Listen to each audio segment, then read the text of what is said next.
திருக்கை தங்கச்சி என்னோட உலகமே நீதான், என் வைரமே மயிலு வணக்கமே வையகமே. ஏம்மா முடியல எனக்கு இந்த கமாண்டு படிக்கவே நெஞ்சாவி போகுதுடா சாமி. வாமா மின்னல் மதனு நான் ஒன்றும் சொல்லலை.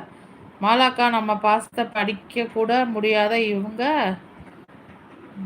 நம்ம பாசத்தை எப்படி சொல்லி நிரூபிக்கிறது? ஏம்மா சாமிகளா மூச்சு முட்டுதுடா. வீரப்பா தங்கச்சிக்குன்னு சொன்னதுக்கு தானே அழுகுறீங்க? எமதர்மா உங்க கையில் இருக்கும் பாசக்கயிறை வீசி இந்த யூடியூப்பில் இருக்கும் சில நாதரிகளை தூக்கிட்டு போங்க. ஆமா ஆமா மதனு பாக்கியா ஆரம்பிச்சுட்டா ஆரம்பிச்சுட்டா. இந்த திருக்கை யாருப்பா? எப்பா அம்மா ஓரமா போமா. பாருங்க கொஞ்சம் முடியல, என்னால தாங்க முடியல. இதுக்கு பாசப்பழையில கொட்டுறதும் அந்த கமாண்ட படிக்கக்குள்ளேயே மூச்சு முட்டுதுடா சாமி.